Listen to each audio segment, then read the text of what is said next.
요한복음 20장 1절에서 10절 빈 무덤과 부활이라는 제목으로 오늘을 갖고자 합니다.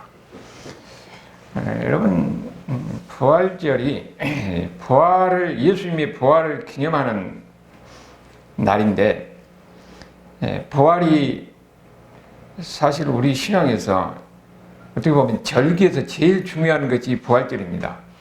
왜 그러냐면은 예수님의 부활이 우리의 부활을 확인시켜 주기 때문에 그런 거예요. 만약에 우리가 신앙생활 하면서 부활이 없다면은 우리가 신앙생활 할 이유가 없잖아요. 이 땅에서 죽고 끝나면은 우리가 예수 믿는 것은 무슨 의미가 있겠어요? 여기서 죽음이 끝난 것이 아니고 우리가 부활한다는 겁니다. 우리가 부활해서 주님과 함께 천국에서 영원히 산다는 거예요. 여기에 우리가 소망이 있는 거죠. 그것을 확인시켜 준 것이 예수님의 부활입니다. 그러면은 예수님이 어떻게 부활했느냐 하는 것이 우리에게 중요한 의미가 있는 거예요. 그래서 이 부활에 대해서 우리가 잘 이해하고 성경에서 확인하고 그리고 그걸 알고 확신을 가져야 됩니다.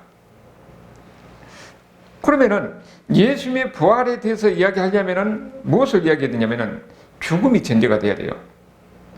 죽음이 전제가 돼서 예수님이 부활하는 겁니다.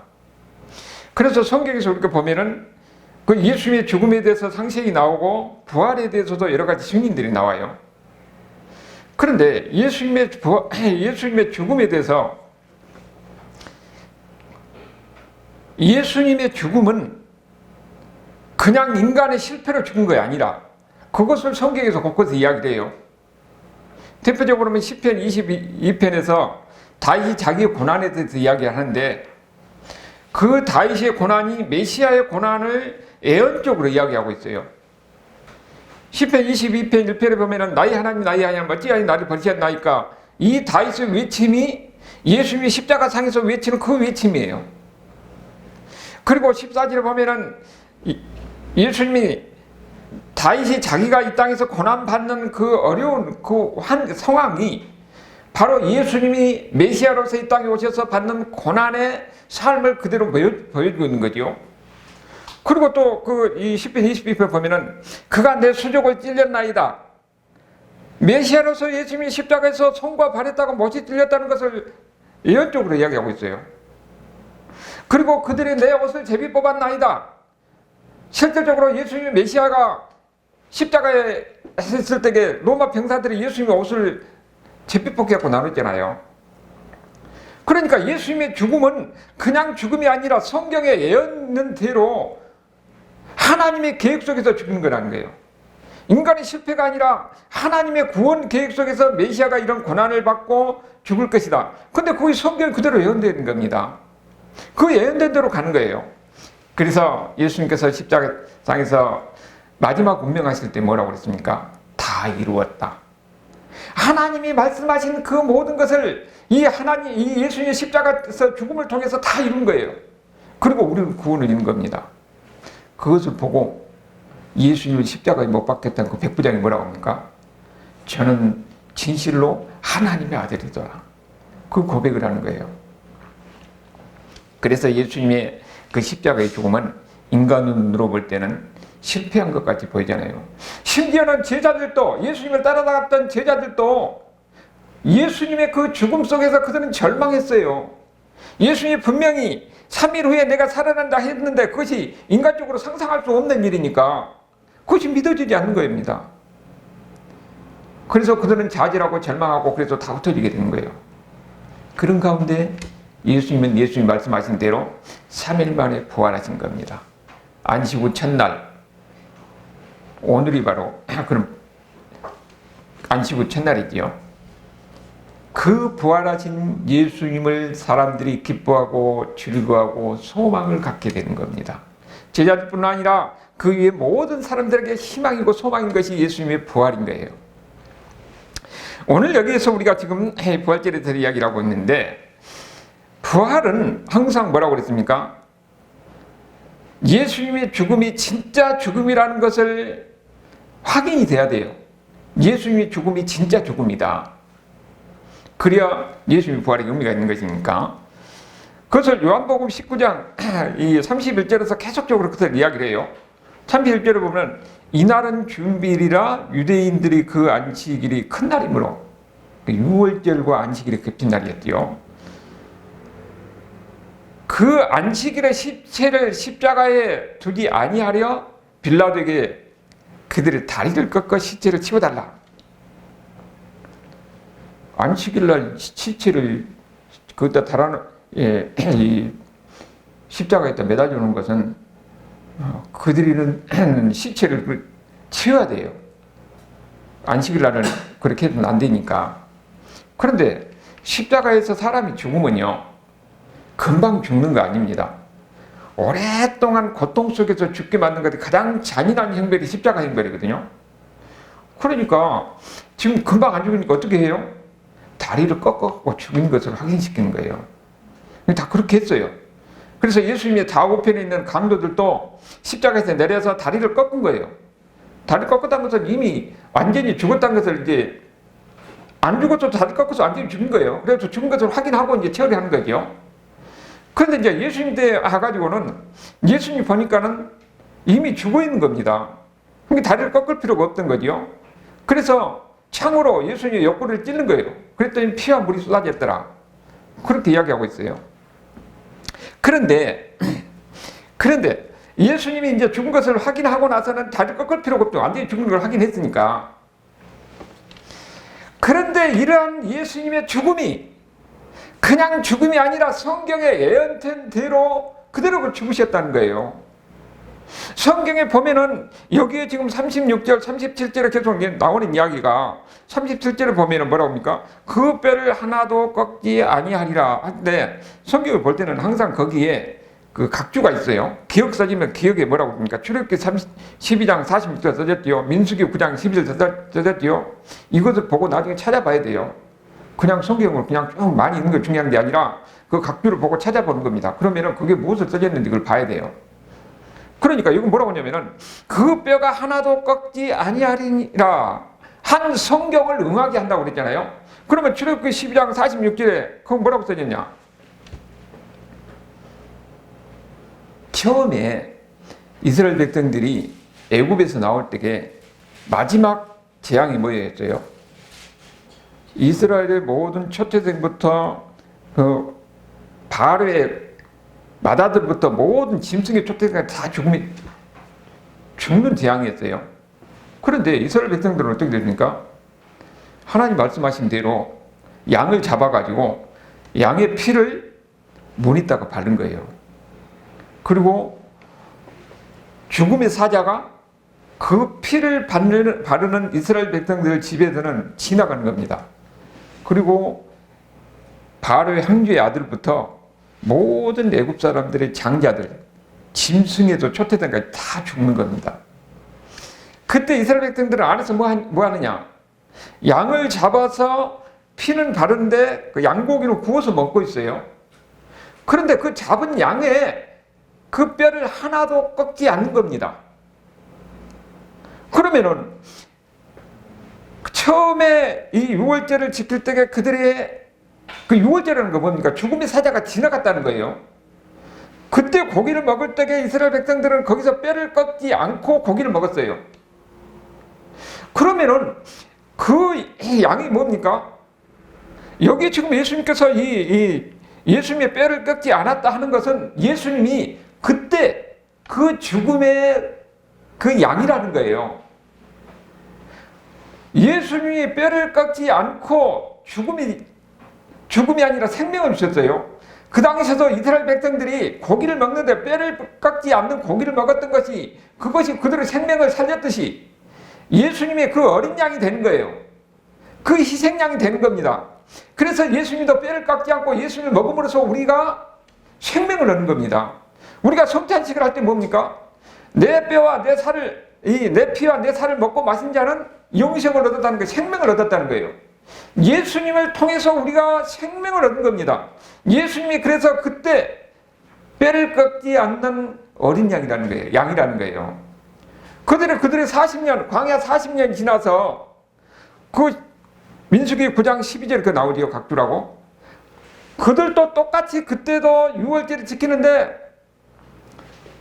뼈를 꺾지 않고 양을 먹은 겁니다. 양고기를 구워 먹는 거예요. 하나님이 그렇게 하라고 그랬어요. 그러면 하나님이 그렇게 하라는 것은 뭘 얘기하는 겁니까? 앞으로 너희를 구원할 메시아는 이렇게 뼈를 꺾지 않고 너희를 살리는 생명의 양식이 될 것이다. 희생양이 될 것이라는 것을 예표적으로 이야기해 줬다는 거예요. 그래서 실질적으로 예수님이 죽으실 때에 십자가에서 그 뼈를 꺾지 않고 죽으신 겁니다. 그러니까 예수님은 그냥 죽음이 아니라 이미 하나님이 출애굽할 때부터 그 상징적인 메시지를 통해서 우리에게 가르쳐 준 거예요. 그러니까 예수님이 죽음이 어떤 의미를 하는 것을 우리에게 보여주고 있는 거죠. 예수님이 바로 그런 분이다 하는 것을 보여준 겁니다. 그리고 그 다음에 여기 37절을 보면은 성경에 그들을 버리라 한 그대로 했다고 그러잖아요. 그 옆구리에 그 창을 찌르는 것도요, 이미 성경에 예언된 대로 하는 겁니다. 여기 보면은 또 다른 성경에 그들이 찌른 자리를 버리라. 누구를 찔렀어요? 예수님을 찔렀다는 거죠. 거기 보면 또 니은 해가지고 뭐라고 나옵니까? 석 12장 10절이라고 나오죠. 여러분, 그러면 이걸 성경을 그냥 보는 게 아니라 찾아봐야 돼요. 스가랴 10장 12절에 이거 낯선 것이니까 뭐라고 써있는가 한번 봐봐요. 스가랴 10장 12절 보면은 내가 다윗의 집과 예루살렘 주민에게 은총과 간구하는 심령을 부어주리니 그들이 그 찌른 바 그를 바라보고, 찌른 그를 바라본다는 거예요. 예수님이 생명을 주기 위해서 이 땅에 오셨는데 그들은 예수님을 찔렀어요. 그들을 바라봤다는 거잖아요. 이미 성경에서 예언대로도 메시아를 그들에게 생명을 주러 온 메시아를 그 이스라엘 백성들이 찔렀는데 그것을 바라봤다는 겁니다. 이미 이것은 예수님께서 이 찌른 것은 이 창으로 예수님을 찌른 것은 확실히 죽었는지 확인한 거잖아요. 근데 이것까지도 성경에 다 예언되어 있습니다. 그러니까 이것은 무엇을 이야기하냐면은 예수님의 죽음은 그냥 죽음이 아니라 성경에 이제 오랜 기간 동안 이 성경을 통해서 우리에게 전해진 그 예언된 대로 그대로 그 방식대로 죽으셨다는 거예요. 이것은 그러니까 하나님의 구원 계획 속에서 예수님의 십자가에서 죽으신 것을 확실하게 우리에게 보여주고 있는 거예요. 그 장면을 지금 요한복음에서 계속 그렇게 이야기하고 있는 거죠.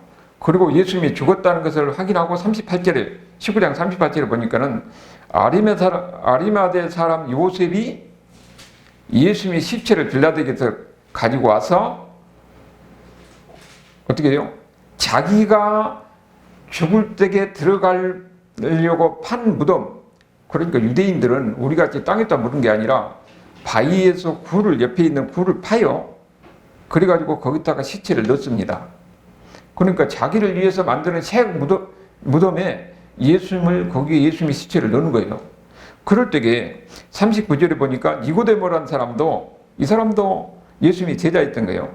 이게 침향 100리바트라고 이렇게 30kg 되니까 어마어마한 이 향을 가지고 오는 겁니다. 왜 향을 가지고 오는 거예요? 우리가 옛날에 그 장사할 때 보면 어떻습니까? 사람이 죽으면은 시체가 한 이틀 지나면 썩잖아요. 그럼 냄새가 아주 더가요. 그러니까 거기다 향을 뿌리는 거예요. 여기도 마찬가지입니다. 예수님 죽으면 시체가 썩으니까 거기다가 이 냄새 안 나게 하려고 향을 가지고 오는 거예요. 그런데 이것을 예수님이 죽을 때의 그 광경을 하나하나 세세히 묘사하고 있습니다. 니고데모라는 사람은 이 아리마대 요셉이라는 사람은 빌라도에게 예수님의 시체를 가져다가 거기에다가 자기를 위해서 만든 새 무덤에다가 놓고, 그리고 여기 니고데모라는 사람은 침향을 가지고 와서 그때 예수님이 거기다가 가지고 와서 그때 바른 거예요. 그리고 보니까 이 향포로 하고 그 다음에 구체적으로 나죠. 세마포로 예수님을 딴 거예요. 그것을 하나하나 묘사하면서 모든 것을 다 본 거예요. 누가 봤습니까? 여자들이 다 보았어요. 보았다는 것이 중요합니다. 예수님이 이렇게 죽고 그 다음에 시체를 가져다가 무덤에다가 놓고 향품도 바르고 세마포도 쌓고 하는 것을 누가 봤어요? 여자들이 다 봤다는 거예요. 그것이 마태복음 20장 59절에 나오는 건데 하나하나 정확히 보는 사람이 있다는 것을 그래서 성경이 구체적으로 이야기합니다. 그 당시에는 여자들의 이야기는 증인으로서 아무 의미가 없는데 그런데 성경은 그대로 기록해 간 거예요. 그래서 뭐라고 하냐면은 요셉이 시체를 가져다가 깨끗한 세마포에 쌓아서 바위 속에 판 무덤에 판자가 새 무덤에 넣었다고 그랬어요. 그리고 큰 돌을 굴려서 무덤물을 막아놨어요. 그 다음 61절에 거기 막달라 마리아와 다른 마리아가 무덤을 향하여 앉았더라. 모든 것을 다 봤다는 겁니다. 예수님의 시체를 가져다가 세마포를 쌓고 향품을 바르고 그 다음에 그 안에다가 새 무덤에다 놓고 돌을 굴려놓은 것을 누가 봤어요? 여인들이 거기를 다 봤다는 겁니다. 그러니까 이제 안식일이니까 안식일이 지나면은 이제 다시 오려고 다 보고 그들이 간 거예요. 안식 후에 이제 다시 오려고. 그리고 예수님이 다시 살아난다 하는 이야기를 제자들은 그냥 듣고 흘려버렸죠. 그거 믿어지지 않으니까. 그런데 그것을 제사장들은 다 들었어요. 만약에 예수님의 시체를 가져다 놓고 예수님이 없다 하면 예수님이 다시 살아났네 부활했네 하고 이 소문이 나면은 이 민심이 동의할 것 같으니까 거기다가 경비병을 세웠습니다. 경비병까지. 그러니까 이것은 예수님이 확실히 죽었다는 것을 이야기하는 거예요.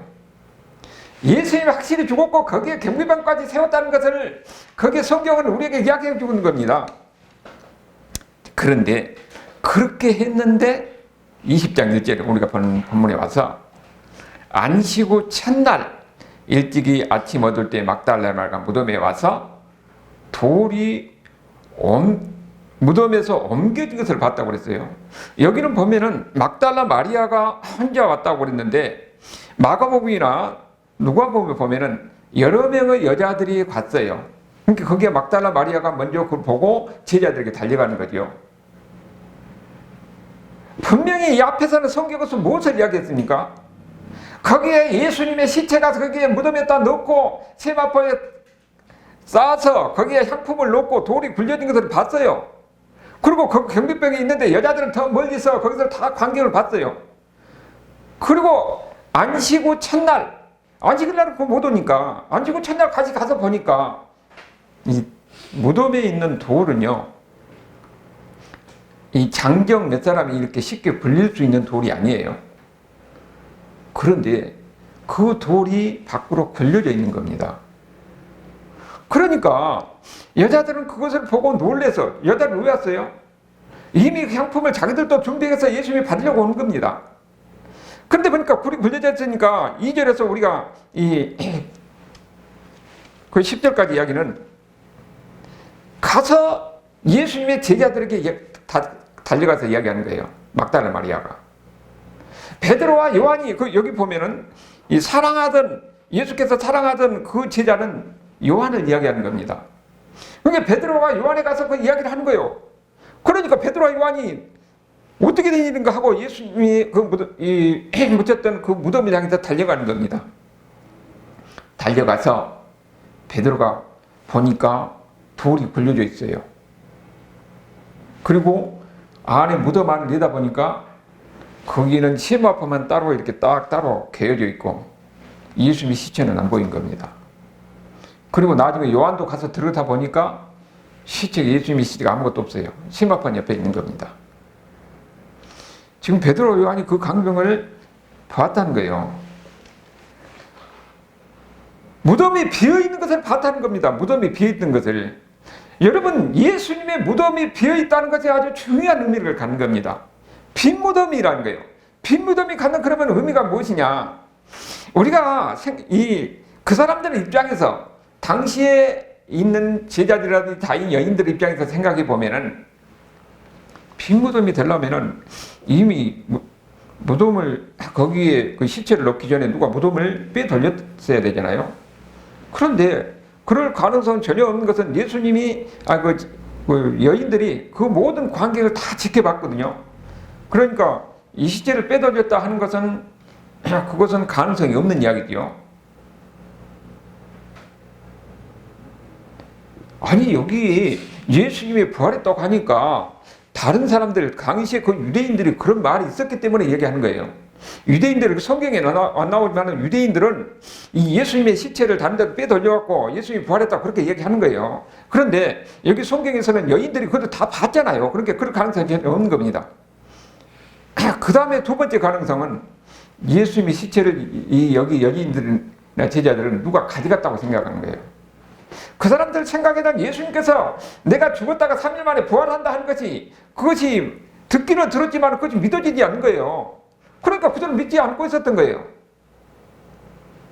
그러니까 그게 뭐라고 하냐면은 2절에 보니까 우리 주님을 무덤에서 가져다가 어디에 뒀는지 예수님의 시체를 누가 가져갔다고 생각하는 거예요. 그리고 15절에 보면은 예수님이 부활해서 나타났을 때도 예수님을 알아보지 못하고 동산 찍은 줄 알고 당신이 우리 주님의 시체를 가져갔냐 그러고 물어보잖아요. 그러니까 그들은 뭐라고 하냐면은 시체를 누가 무덤을 굴려서 예수님의 시체를 가져갔다고 그렇게 생각했던 거예요. 그러니까 세 번째 가능성을 그들은 생각하지 못한 거예요. 죽은 자가 다시 살아난 것, 예수님이 다시 살아난 것, 예수님이 부활했다는 가능성에 대해서 그들은 생각하지 못했던 거예요. 예수님께서 이미 다시 부활하신다고 이야기했음에도 불구하고 왜냐면은 아직까지 그런 일이 없었거든요. 예수님이 말씀했어도 그것이 믿어지지 않는 겁니다. 그러니까 예수님이 다시 살아나셨다, 다시 부활했다는 것을 상상하지 못했던 거지요. 그런데 예수님이 살아나셨어요. 근데 그들이 예수님이 살아나는 것을 어떻게 합니까? 부활하신 예수님, 다시 살아나신 예수님이 제자들에게 나타난 겁니다. 나타나서 그들은 예수님이 그 이전에 말씀하신 대로 내가 죽은 지 3일 만에 다시 살아날 것이다, 다시 부활할 것이다 하는 그 말씀이 이제는 확인이 되는 거잖아요. 믿은 겁니다. 그러니까 부활하신 예수님을 그들이 만나고 확인하는 겁니다. 그리고 그 부활하신 예수님은 40일 동안 제자들에게만 나타났어요. 예수님의 제자들 앞에서 예수님이 말씀하신 대로 다시 죽은 자 가운데서 다시 살아났다, 다시 부활했다는 것을 예수님께서는 확인시켜준 겁니다. 이것이 예수님이 십자가에서 죽으셨다 돌아가셨던 것만큼 더 중요한 의미를 갖는 거예요. 그래서 그 이후에 제자들은 하는 것이 다 뭡니까? 그 십자가에 돌아가셨던 예수님이 다시 살아나시고 다시 부활하셨다는 것을 이제는 그들이 하는 일은 이 부활하신 예수님을 증거하는 겁니다. 예수님이 다시 살아나셨다, 부활하셨다는 것을 그 이후에 사도행전에 보면 계속 그걸 증거로 가는 거예요. 사도행전 1장 3절에 보면은 예수님께서 뭐라고 이렇게 나옵니까? 그가 고난을 받은 후 또한 그들에게 확실한 많은 증거로 친히 살아계심을 나타내사 예수님이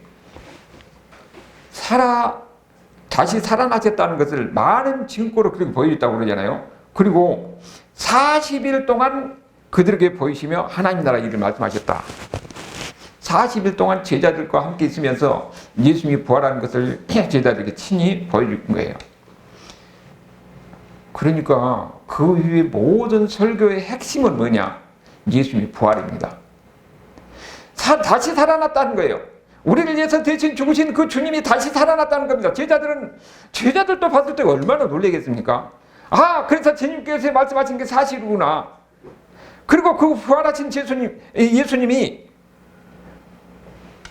우리를 위해서 죽으시고 다시 살아나셔서 이제는 천국에서 오늘 또 우리를 위해서 예배하고 계신다. 그것을 증거하는 겁니다. 그걸 보면 그 이후에 지금 이제 사도행전은 결국은 이제 제자들이 그 예수님의 부활하신 예수님을 증거하는 이야기잖아요. 그런데 그들이 제일 처음에 나오는 것이 베드로의 설교가 나와요. 베드로의 설교에 보니까 뭐라고 써요?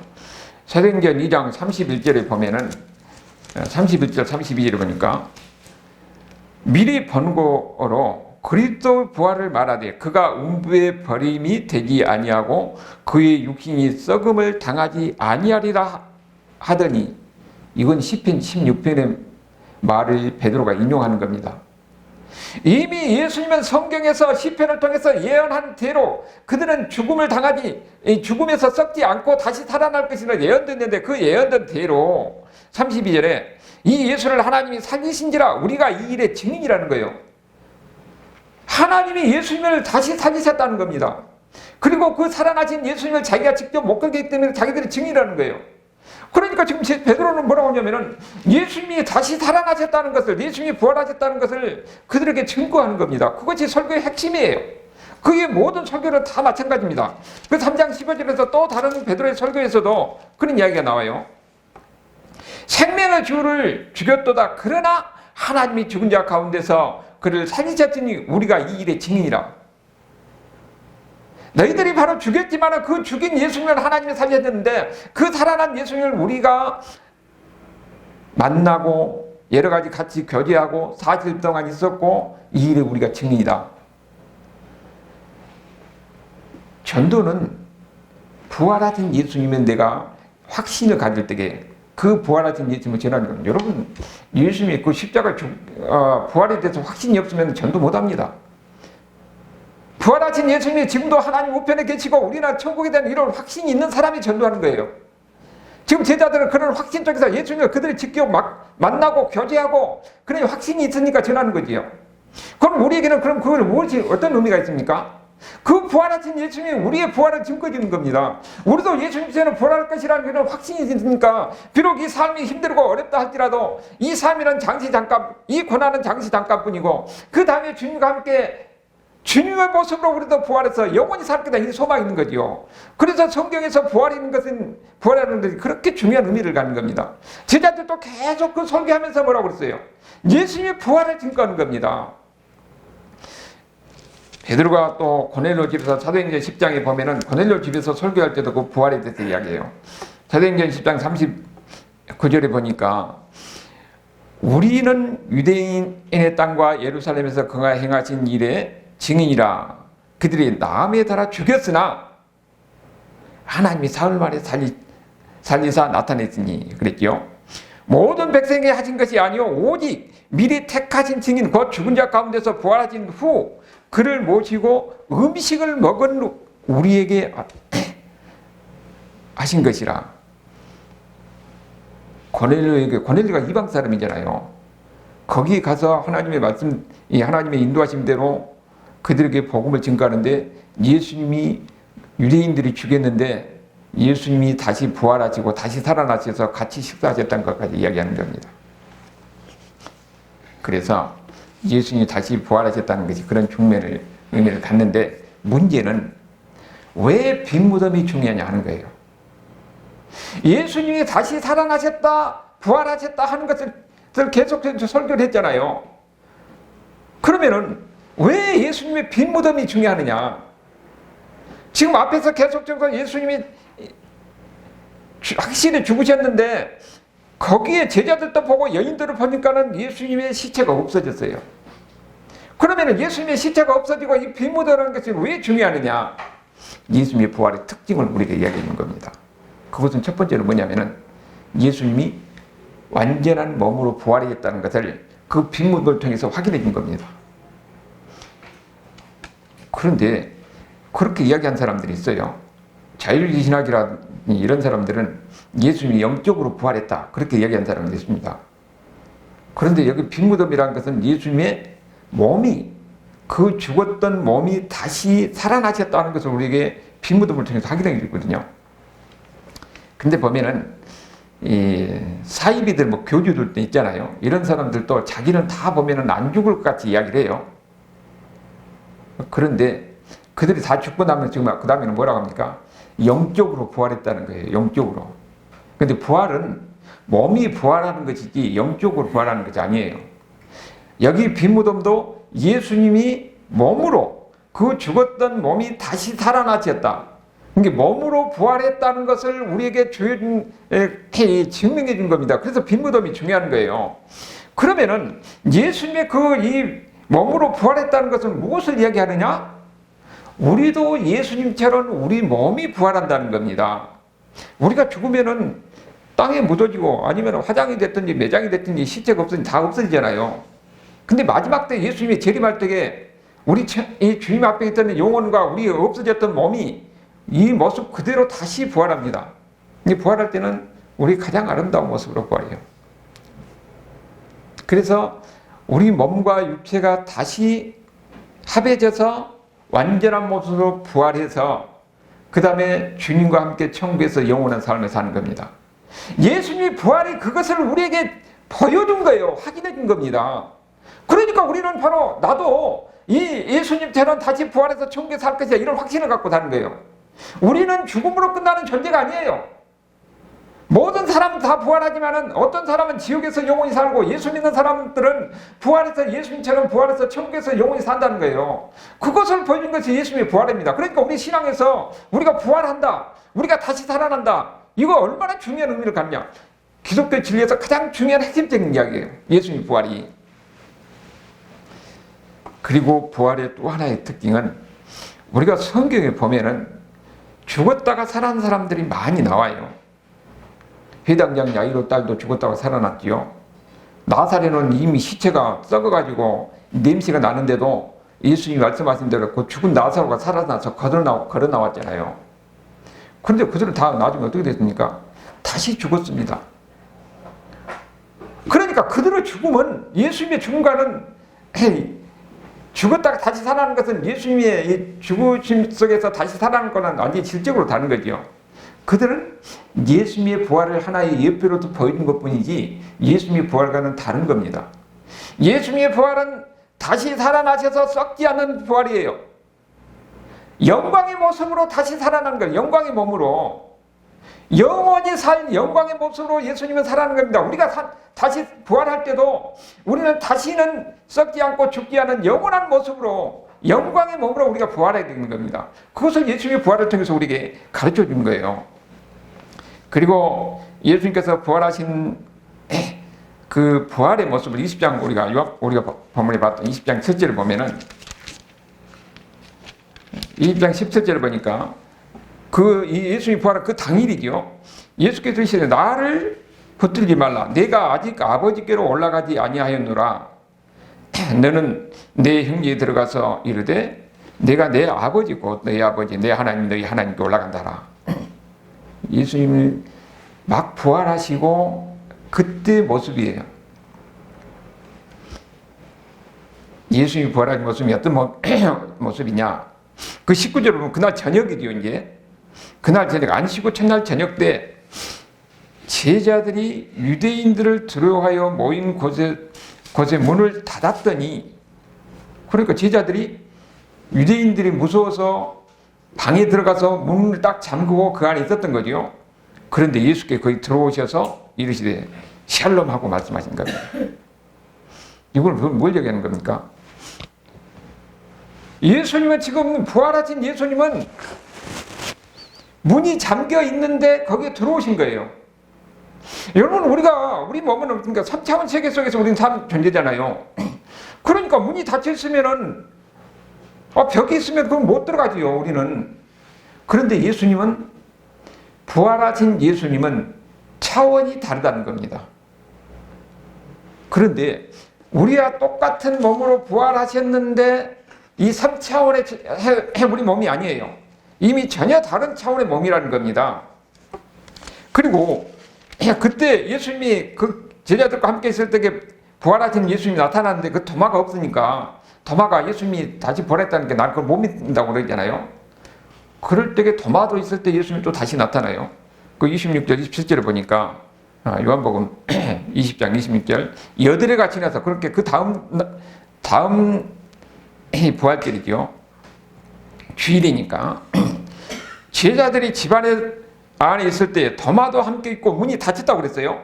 예수께 또 들어온 겁니다. 문이 닫혔는데 예수님이 들어오신 거예요. 이르시되 샬롬 하는 겁니다.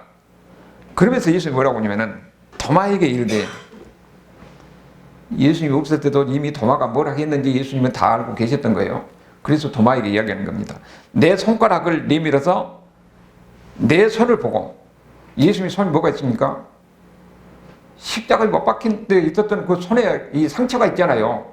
그 다음에 내 손을 내밀어서 내 옆구리에 넣어보라. 거기에는 예수님의 창을 찔러서 창을 창조하고 있는 겁니다. 그래 믿으면 자가 되지 말고 믿는 자가 되라고 그랬어요. 그러니까 부활하신 예수님은 뭐라고요? 부활하신 예수님은 이 3차원의 그 몸이 아니고 이 전혀 다른 차원인데 문이 닫혀도 거기에 들어갈 수 있는 몸이에요. 우리가 지금 어떻게 설명할 수는 없습니다. 그렇지만은 거기에 뭐가 있어요? 손에는 못자국 있고 옆에는 창자국 있는 겁니다. 여러분, 예수님이 그러면은 부활하신 예수님은 우리가 같이 이렇게 완전한 모습으로 이렇게 이 부활하시는데, 여러분 우리가 이렇게 생각할 수 있어요. 우리가 부활하면은 완전한 몸으로 부활합니다. 흠이 없는 모습으로 부활해요. 그런데 유일하게 완전하지 못한 모습으로 있는 분은 한 분인데 그분 누구예요? 예수님이에요. 예수님은 손에 못자국이 있고 옆구리에 창자국이 있는 모습으로 우리가 총기에서 볼 때 그걸 확인할 수가 있는 거예요. 그러니까 우리가 지금 어떤 모습으로 부활하는가 하는 것을 우리에게 동시에 이야기하는 것뿐만 아니라 예수님은 영원한 몸인데 진짜 몸이라는 거예요. 그 진짜 몸이라는 것을 어떻게 아느냐? 예수님이 부활하신 예수님이 식사를 하신 겁니다. 아니 예수님이 부활하시고 나서 갈릴리 바다에서 제자들에게 고기를 구워놓고 같이 먹으라고 하는데 같이 식사를 했잖아요. 같이 음식을 먹는 게. 그리고 누가복음 24장 30절에 거기 보면은 그 엠마오로 가는 그 두 제자가 부활하신 예수님을 만났는데 부활하신 예수님이 이 엠마오로 간 두 제자에게 예수님에 대해서 성경을 풀어서 이야기하는 거예요. 그러니까 그들이 그때는 예수님인지 몰랐죠. 그런데 이제 저녁이 늦어지고 그러니까 우리 집에 가서 같이 식사합시다 해서 관건에서 집에 들어가서 식사할 때게 그때 갑자기 예수님이 없어진 겁니다. 그러니까 그것은 우리가 볼 때는 완전한 모습으로 부활하셨는데 우리가 3차원의 인간 이런 몸이 아니라 금방 있다가 없어질 그런 존재예요. 그러니까 어떻게 이해할 수 있는 것은 아니잖아요. 그러면은 우리가 보면은 예수님이 그러면 어떤 영이냐, 어떤 귀신 같은 존재로 금방 있다가 없어지냐, 그게 아니라는 것을 37절을 이야기하는 겁니다. 예수님이 그때 36절에 누가복음 24장 36절을 보면은 예수님이 제자들에게 또 나타나는 샬롬하고 나타나는 겁니다. 그러니까 그들이 갑자기 있다가 나타나니까 그들이 놀라고 무서워하여 그 보는 것을 영으로 생각하는지라 예수께서 이르시되 어찌하여 두려워하며 어찌하여 마음에 근심하느냐. 그러면서 뭐랍니까? 내 손과 발을 보고 나인 줄 알라. 나를 먼저 보라. 영은 살과 뼈가 없으되 너희 보는 바와 같이 나는 있다는 거예요. 예수님이 상처를 보고 예수님이 살을 만져보라. 예수님의 뼈를 만져보라는 거예요. 영은 뼈도 없고 살도 없는데 예수님은 그대로 있다는 걸 보여주는 거죠. 그러니까 예수님이 부활할 때는 어떤 부활이냐? 진짜 완전한 모습으로 부활하는 겁니다. 진짜 몸으로 부활하는 거예요. 근데 그 몸이 어떤 몸이냐? 영광의 몸입니다. 썩지 않고 죽지 않고 영원히 사는 영광의 몸으로 예수님이 부활한다는 겁니다. 그런데 예수님이 이렇게 부활했다는 것을 성경에서 이야기하는 것이 우리에게 왜 중요하느냐? 우리가 그렇게 부활한다는 겁니다. 우리가 이 세상에서는 나름대로 이 하나님의 때에 우리는 가게 됩니다. 그리고 우리 육신은 썩어서 없어질 거예요. 그렇지만은 그것이 끝이 아니라는 겁니다. 우리가 이 마지막 때 되면은 우리는 다시 부활합니다. 예수님의 부활을 통해서 우리에게 그걸 보여준 거예요. 그런데 그 부활할 때 그 부활은 어떤 부활이냐? 영광의 모습, 다시는 썩지 않는 모습. 그런데 진짜 우리 몸으로 부활하는 거예요. 여기에 우리의 소망이 있는 겁니다. 그래서 우리는 이 땅에서 나름대로 살다 보면은 욕심도 있고 자기 나름대로 살기 위해서 아웅바둥하지만은 진짜 중요한 것은 이 세상의 삶이 전부가 아니라는 겁니다. 이 세상에서 우리에게 중요한 것은 내가 예수님 믿고 하나님의 자녀가 되고 그리고 또 하나님께서 이 나를 사랑하시고 나를 지켜주시고 내가 천국할 때까지 하나님께서 인도하신다는 그 확신 속에서 이제는 내가 사는 것이 힘들고 어렵고 고통스럽지라도 이것이 끝이 아니고 그 다음에 천국에서는 주님과 함께 영원한 삶이 나를 위해서 예비되어 있다는 이 확신을 갖고 사는 겁니다. 그렇기 때문에 기독교 역사의 오랜 역사 속에서 이 땅에서 수많은 고난 속에서 그들은 두려워하지 아니하고 절망하고 낙심하지 아니하고 항상 예수 믿는 사람은 어디에 있으나 확신과 소망 가운데 살아가는 거예요. 그러고 지금 우리도 마찬가지입니다. 지금 나름대로 보면은 삶이 힘들고 어려운 가운데 있지만은 우리의 모든 고난과 육신적인 이런 것도 하나님이 허용하는 것입니다. 그저 우리는 감사하면서 사는 거예요.